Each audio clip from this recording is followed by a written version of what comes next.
శివగామి.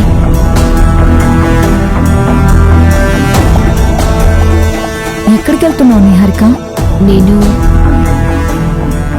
నువ్వు చెప్పిందంతా ఆలోచించాను. నేను విజయవాడలో ఉన్న బ్రాంచ్ని చూసుకుంటాను. అప్పుడే నా జీవితానికి ఒక ఫోకస్ ఉంటుంది, నాకు ఒక లక్ష్యం ఏర్పడుతుంది. నేను సజెస్ట్ చేశానని వెళ్తున్నావా, లేక వేరే ఏదైనా ఇబ్బంది ఏమైనా ఉందా?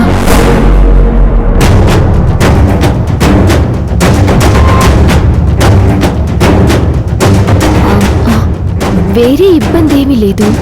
నిన్న అంతా చెప్పావు కదా, అంత గొడవ జరిగింది కదా, నువ్వు ఇబ్బంది పడకూడదు అని వెళ్దామని అనుకుంటున్నాను. ఒక్కసారిగా నిహారిక కనిపించకపోతే అర్జున్ దాన్ని ఇంకా సీరియస్గా తీసుకుని ఏదైనా అఘాయిత్యానికి పాల్పడితే వద్దులే. నేను నీ గురించి ఆలోచించాను. నువ్వు చెప్పినట్టు నువ్వు ఒంటరిగా ఫీల్ అవుతావేమోనని నాకు అనిపించింది. నిన్ను ఇంట్లో నుంచి పంపించడం కరెక్ట్ కాదేమో అనిపించింది. అమ్మగారు, ఆమె వెళ్తాను అంటుంది కదా, వెళ్ళనివ్వండి. వెళ్దూ గాని నేనే చెప్తాను. నాకు కొంచెం టైం ఇవ్వు. నేను ఇక్కడే ఏదో ఒక పోస్ట్ క్రియేట్ చేయడానికి ప్రయత్నం చేస్తున్నాను.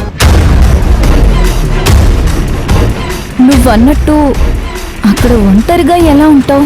అది కాదమ్మా, ఆమెకి ఈ ఇంట్లో ఉండాలని లేదనుకుంటా. వెళ్ళనివ్వండమ్మా. నువ్వు ఆగు లక్ష్మమ్మ, నేను ఆలోచించాను. నువ్వుండు. లక్ష్మమ్మ, నిహారిక బ్యాగ్ లోపల పెట్టేసే.